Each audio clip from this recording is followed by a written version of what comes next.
Los felices y satisfechos de tener a Dios, y lo pueden confirmar con un potente aleluya, aleluya, con un potente gloria a Dios, gloria a Dios, aleluya. Le puedes decir a la persona que tienes al lado: eres muy importante para Dios. Díselo, hermana, díselo, hermano, eres muy importante para Dios.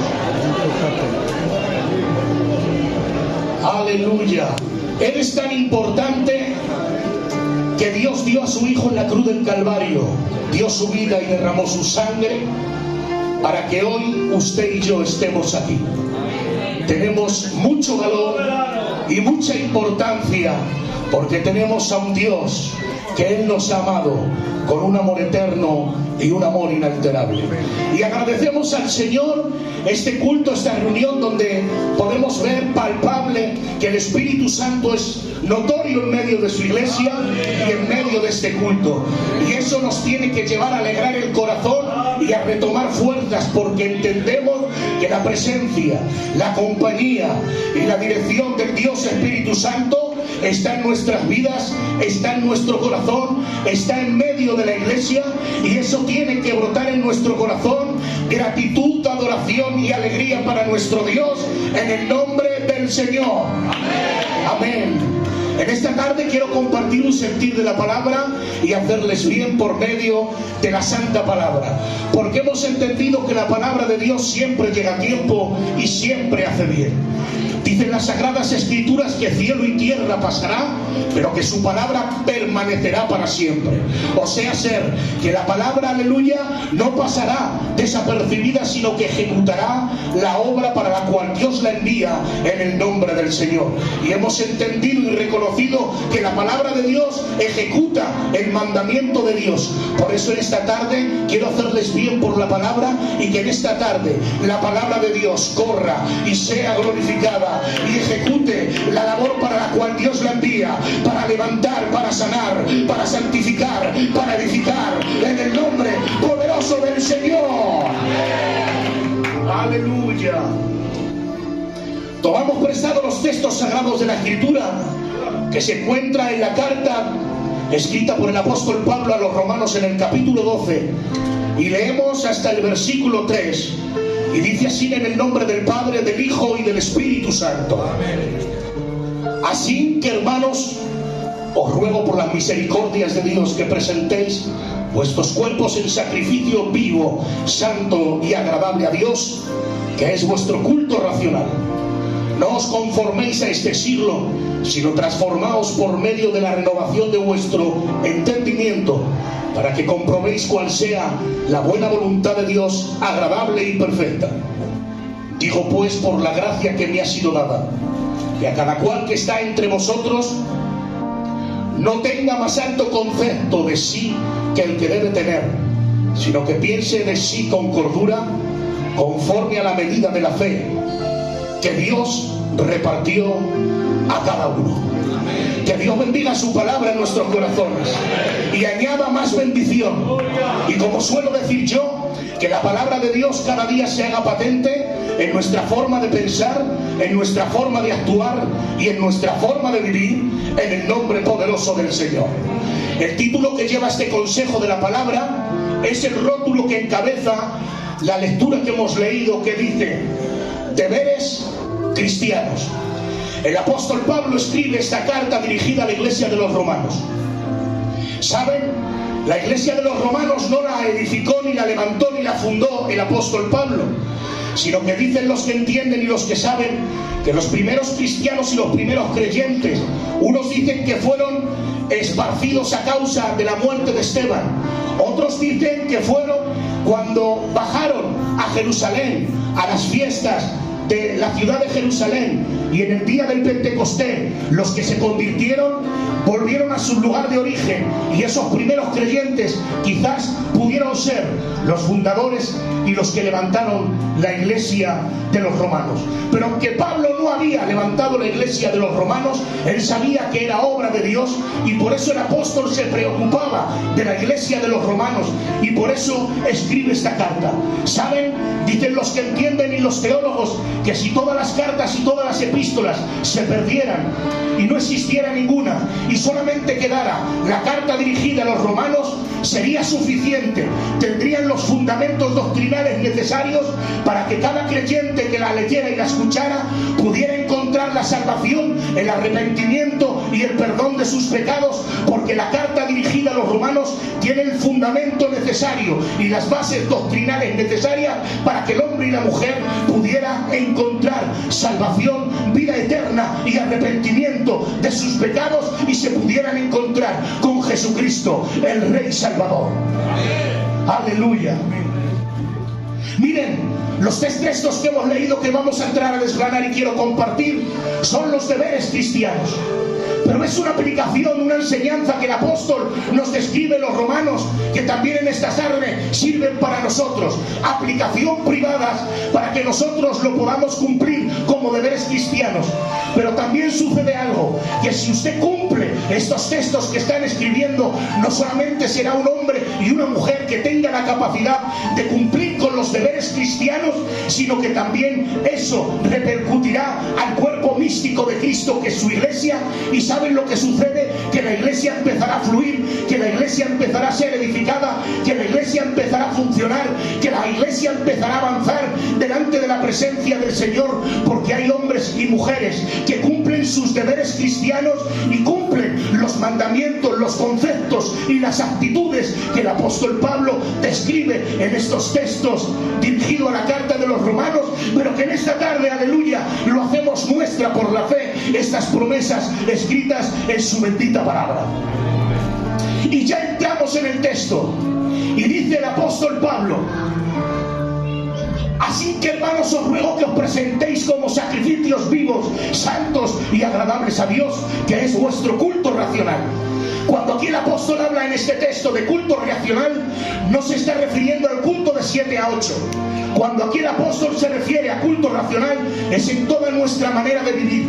Desde que nos levantamos hasta que nos acostamos, tenemos que ser cultos andantes. Que cuando estemos en nuestra casa se convierta en un culto. Que cuando estemos en el trabajo, nosotros, aleluya, en nuestro trabajo lo convirtamos en un culto. Que cuando estemos en nuestro trabajo, en nuestros quehaceres, en pasear, seamos cultos andantes. De ahí que el apóstol Pablo se refiere que necesitamos ser cultos racionales.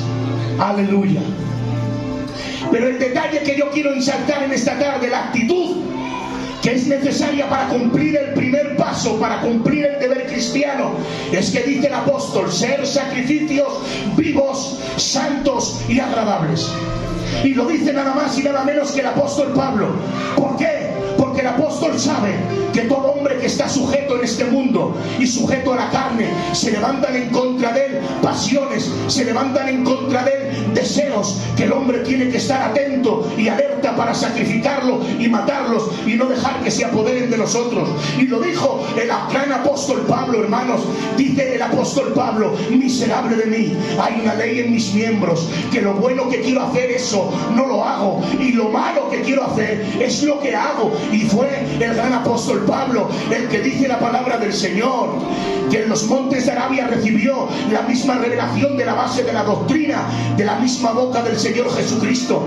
Lo dijo el apóstol Pablo, que fue subido al tercer cielo y vio y escuchó cosas inefables que son muy difíciles de explicar, pero que él las experimentó en primera persona. Y ese apóstol que experimentó tanto la presencia del Señor, la cercanía de Jesucristo, tiene que exclamar y decir: miserable de mí, hay una ley en mis miembros, que quiero hacer lo bueno y no lo hago, y hago lo malo que no quiero hacer. Y era el gran apóstol. Oh, cuánto no más nosotros, hermano que me escuchas y hermana que me escuchas, cuánto no más nosotros tenemos que ser vigilantes, tenemos que ser atalayas, tenemos que ser personas que vigilemos nuestra mente y nuestro corazón en el nombre poderoso del Señor. Por eso le dice a su hijo en la fe, Timoteo, siendo pastor de Éfeso, le dice: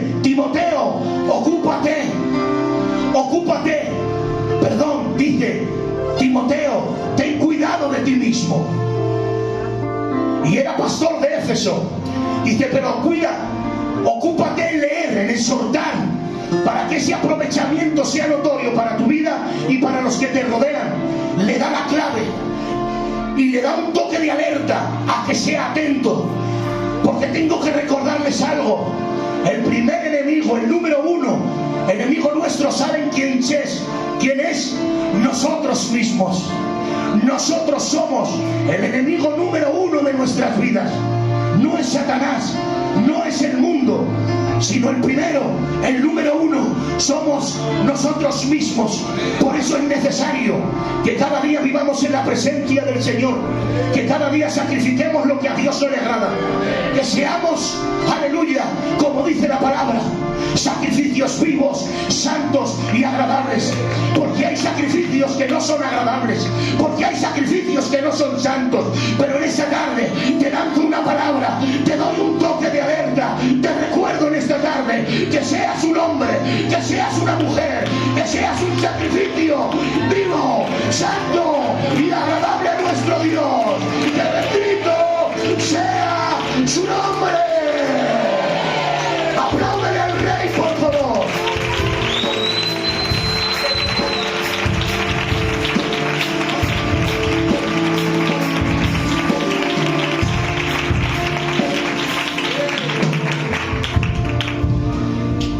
El yo es el polo opuesto de lo espiritual.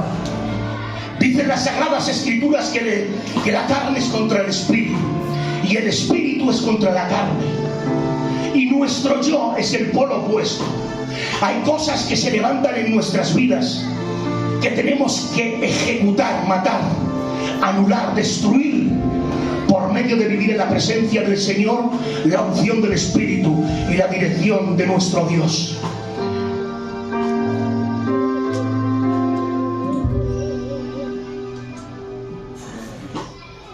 Los malos deseos, los estados perjudiciales, como es la desobediencia, la dejadez, la falta de compromiso, la falta de responsabilidad, el servir a Dios en tiempo parcial, en tiempo a medias, en épocas. Estas actitudes son las que tenemos que sacrificar y luchar contra ellas. Miren, dicen las Sagradas Escrituras, el profeta Jonás, ¿saben? El significado de Jonás es paloma. Y la verdad que este hombre, en ese momento que vivió, no hizo honor a su nombre, sino que Dios le dice: Jonás, vete a Nínive y pregona el mensaje que yo te voy a decir. Pero dice la palabra del Señor que Jonás se rebela y no quiere, de tal forma que toma la dirección contraria, se embarca en un barco y se va dirección a Tarsis. Dice las Sagradas Escrituras que se levanta una gran tempestad, se levanta un fuerte viento, se levanta un gran oleaje que va golpeando la barca, de tal forma que aquellos hombres que se encontraban en la barca dicen que se llenaron de temor y de miedo, de tal forma que comenzaron a clamar a sus dioses. De tal forma que un hombre que vio a Jonás, que dormía plácidamente, le despierta y le dice: que tienes, dormilón, despierta y clama a tu Dios. Levantándose Jonás, dice que ve la circunstancia, la barca golpeada, agitada por el viento y por el mar, de tal forma que dice que queda contemplándose a aquellos hombres que estaban llenos de temor y de miedo, y no les tiene por más que decir: escuchad, estados tranquilos, porque esta tormenta es a causa de mi persona, es a causa de mi desobediencia. Si vosotros me sacrificáis, esta tempestad se va a calmar. Y dicho y hecho, yo creo que no lo dudaron mucho, no lo pensaron mucho, lo echaron por la borda. Y efectivamente, aquella tempestad se calmó, aquel oleaje, hubo calma, de tal forma que entró en escena aquel inmenso pez y se tragó a Jonás. Dice las Sagradas Escrituras que Jonás estuvo en el vientre del pez 3 días y 3 noches, sufriendo, lamentándose, llorando, orando al Señor y pidiendo ayuda al Señor, de tal forma que el Señor le escucha y va el pez y lo echa en la playa. Y podemos ver, hermanos, que por medio de ese duro trato, el profeta tuvo que hacer lo que Dios le había mandado. Y efectivamente predicó el mensaje. La gente se arrepintió. Pero ¿saben? A mí me llama la atención, que es lo que yo quiero resaltar en esta tarde. Es que Jonás tuvo que sacrificar lo que le estorbaba. Y lo que no quiso hacer por las buenas, lo tuvo que hacer por las malas. Y tuvo que sacrificar su mal deseo que había en el corazón, pues odiaba al pueblo de Nínive, porque fue un pueblo que había maltratado al pueblo de Dios y le tenía coraje y odio, y tuvo que sacrificarlo. También Jonás tuvo que sacrificar, hermanos, el servicio a Dios, de ser un profeta fiel a servir al Señor en algo que no le interesaba, lo dejó de lado. Y todas estas cosas el profeta las tuvo que sacrificar. Y lo que no quiso hacer por las buenas, lo tuvo que hacer por las malas. Y yo en esta tarde te tengo que decir, hermano y hermana que me escuchas, que Dios no nos tenga que pasar o hacer pasar por momentos difíciles para que nosotros sacrifiquemos lo que a Dios no le agrada. Que lo que tenemos que hacer por buenas, que el Señor no apriete su trato, que no nos dé detrás del cuello para que sacrifiquemos lo que a Dios no le agrada. Te invito en esta tarde que sacrifiques a Dios con un corazón agradable, que sacrifiques lo que a Dios no le glorifique. Todo mal pensamiento, todo sentimiento, todo conocimiento que quieras tomar en tu vida y en tu persona, que haga la obra Dios en tu vida, sacrifícalo, pero hazlo con agradecimiento, con adoración, con gratitud, con honor, con santidad, y podamos decir, queremos ser sacrificios santos, agradables, santos, agradables, santos, agradables. Que bendito sea su nombre. Fuerte para el Rey este aplauso.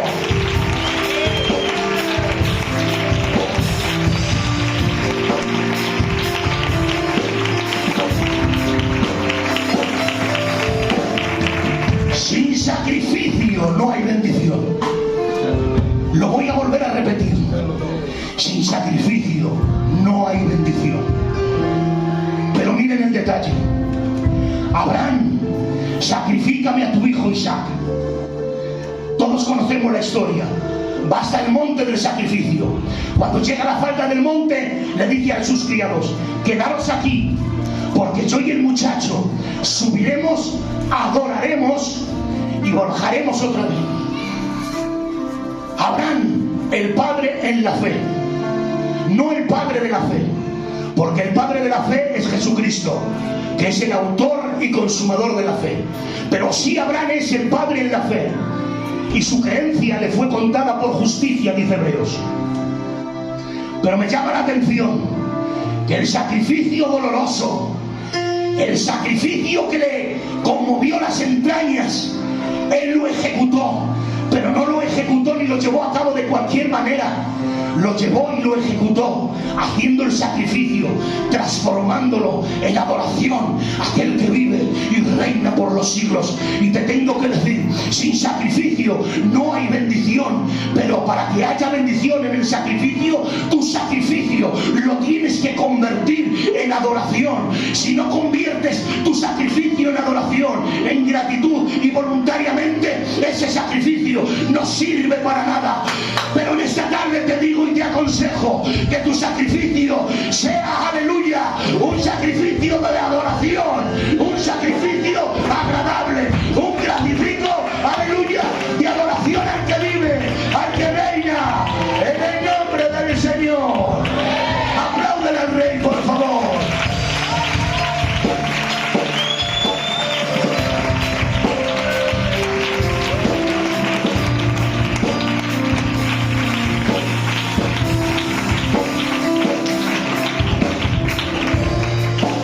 A la persona que tienes al lado, sé un sacrificio vivo y agradable a Dios. Díselo, hermano, díselo. Hermano, díselo. Sé un sacrificio vivo y agradable. Un sacrificio vivo.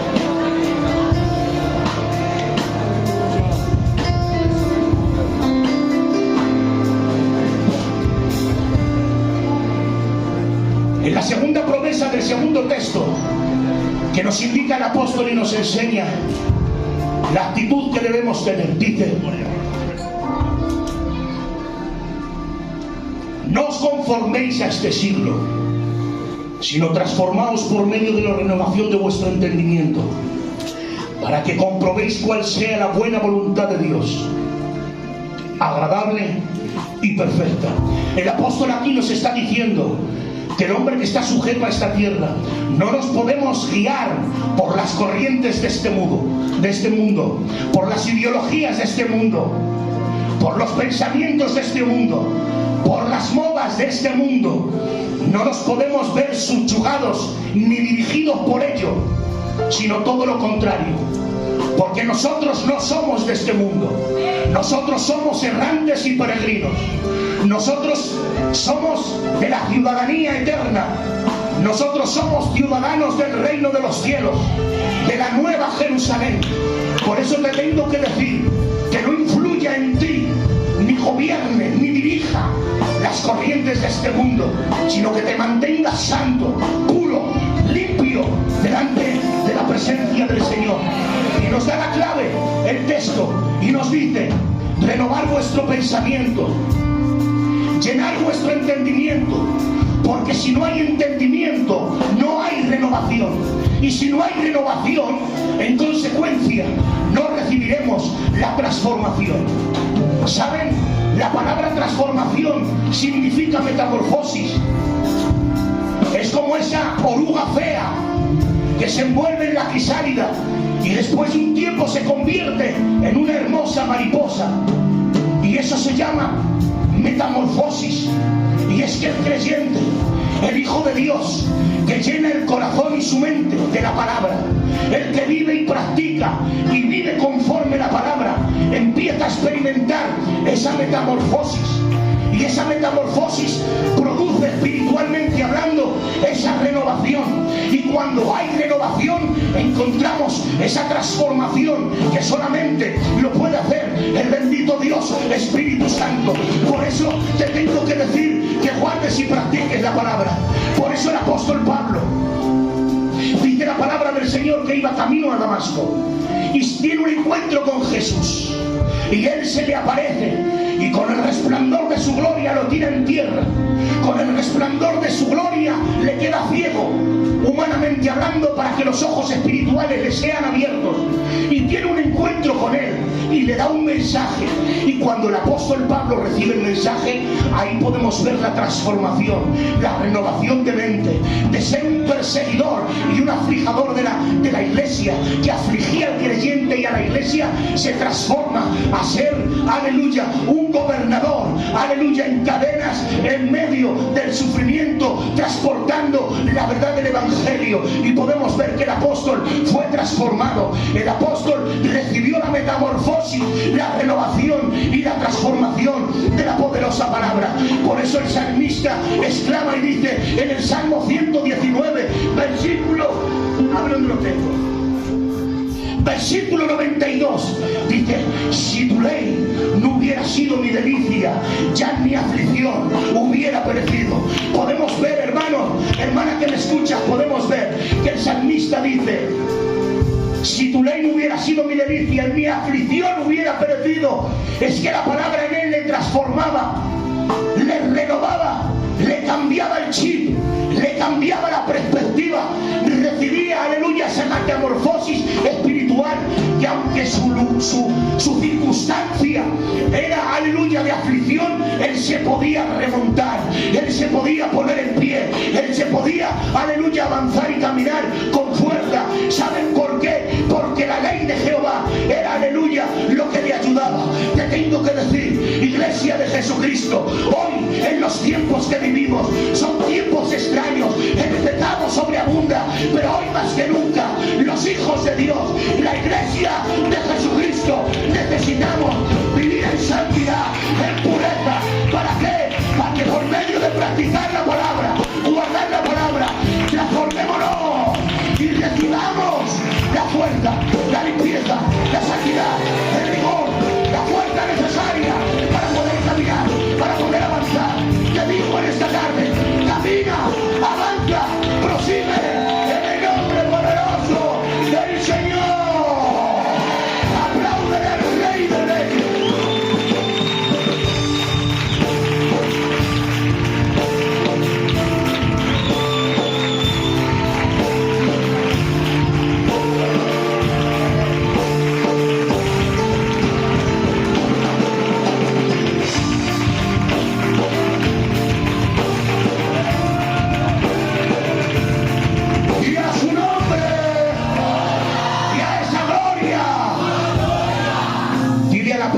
que tienes al lado.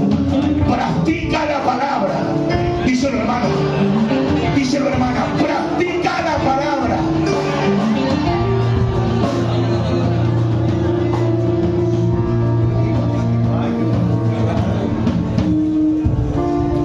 Yo alabo a Dios en esta tarde.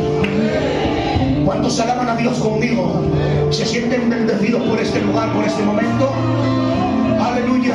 Lo confirman con un apoteósico. Gloria a Dios. Gloria a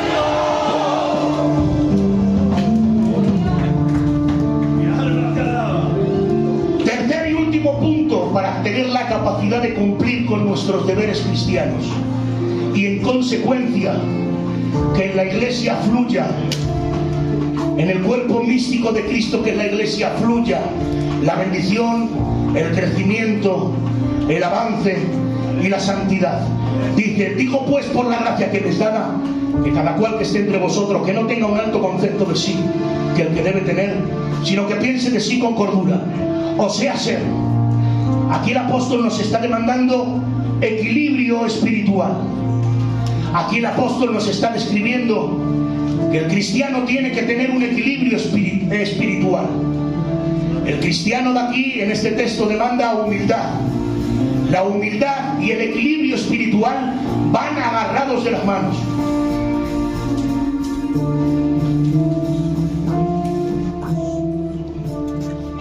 Por eso una persona que tiene equilibrio espiritual y es humilde, las primeras cualidades que tiene es que conoce su lugar, valora su entorno y se valora, y funciona en su trabajo, es eficaz y es útil. Estos tres conceptos nacen de una persona con un equilibrio espiritual y una persona que es humildad, que tiene humildad. Por eso me lleva a pensar en Nehemías. Dice la palabra del Señor: Nehemías había sido deportado, pero aunque no estaba en su tierra, hermanos, dice las Sagradas Escrituras que se encontraba en un buen lugar. Vivía en la corte del rey, tenía todas las comodidades que podía tener en aquel tiempo. Pero dice las Sagradas Escrituras que Nehemías, llegan unos hombres a palacio con noticias de Jerusalén, y le dice, y pregunta por mis hermanos. Dice: ¿cómo están mis hermanos en Jerusalén? Aquellos hombres que llegan le dicen: están muy mal, Jerusalén está muy mal, los muros destruidos, las puertas quemadas, están viviendo encima de los escombros, están viviendo en medio de ruinas, de tal forma que dice las Sagradas Escrituras que le aflige tanto que sale llorando. Y dice la palabra que estuvo ayunando y orando unos cuantos días. Fue tanto el dolor que había recibido, aunque no estaba en aquel lugar, pero estaba en un lugar muy cómodo, que se transformó de tal forma que el rey le pudo ver el rostro y le dijo: ¿qué te pasa, Nehemías? Y ahora le explica al rey: mis hermanos en Jerusalén viven afrentados, viven entre escombros, viven entre ruinas, y eso me produce dolor y me produce daño. ¿Saben? A mí me llamó la atención que le dolió, y eso me llevó a pensar que donde hay vida hay dolor.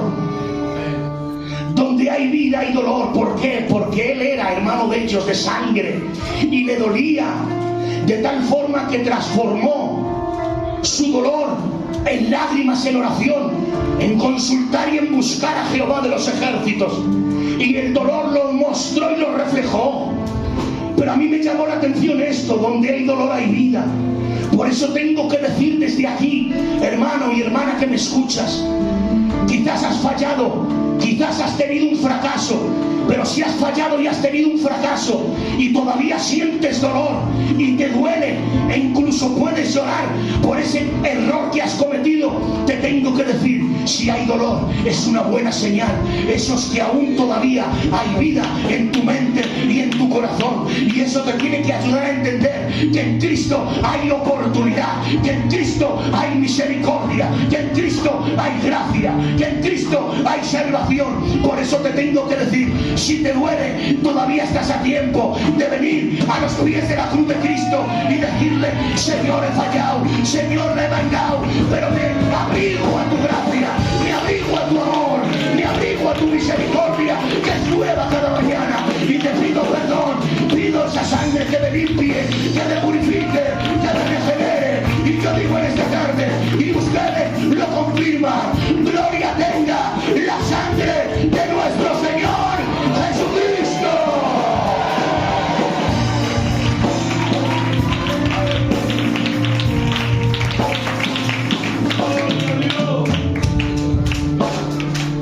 Llegó a Jerusalén. Dice la palabra del Señor: con algunos hombres estuvieron inspeccionando el terreno. Vio la situación: escombro, ruina, los muros derribados, las puertas quemadas. ¡Ay, qué fatiga! Pero dice la palabra del Señor que como tenía equilibrio espiritual, dejó su lugar, porque sabía que su lugar era estar en Jerusalén y poner manos a la obra. Con una mano edificaban los muros, con otra mano cogían la espada y peleaban por si los enemigos querían atacar. Pero me llama la atención que como Nehemías era un hombre con equilibrio, supo saber y supo discernir cuál era su lugar. Su lugar no era la comodidad del palacio, el bienestar del palacio, no. Él sabía que tenía que estar en medio de sus hermanos, en medio del problema, poniendo su hombro, animando, levantando, restaurando y edificando. Y eso lo consiguen los hombres que tienen equilibrio espiritual. Te digo algo en esta tarde, hermano que me escuchas y hermana que me escuchas: necesitamos hoy en medio de la iglesia hombres y mujeres con equilibrio espiritual. ¿Para qué? Para que pongan su hombro, para que pongan manos a la obra, y entre todos la iglesia del Señor la edifiquemos, la levantemos, la restauremos con la ayuda y la presencia del Dios Espíritu Santo. Que bendito sea su nombre. Apláudele al Rey, por favor.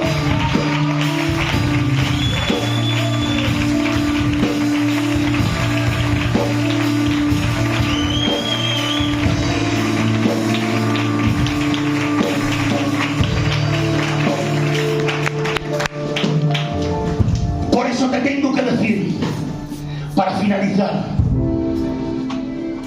los conceptos y las actitudes que tenemos que tener para cumplir con nuestro deber cristiano: equilibrio, transformación. Qué bueno, gloria a Dios. Necesitamos estos conceptos, necesitamos estas actitudes en este tiempo. Y yo ahora en esta tarde, hermanos, tengo que deciros: ¿cuántos quieren ser sacrificios vivos, santos y agradables? Aleluya. Pónganse de pie, por favor, un minuto. Ponte de pie, por favor, esa melodía que surja. Aleluya. 2 minutos, por favor. No se me cansen. 2 minutos. Aleluya. Con sus manos levantadas al cielo. Aleluya. Y comiencen a decirle: Señor, renovamos los votos de nuestro compromiso. Queremos ser sacrificios vivos, santos y agradables. Aleluya. Queremos que tú produzcas el querer como el hacer en este tiempo, para cumplir con nuestros deberes cristianos y para que en medio de la iglesia fluya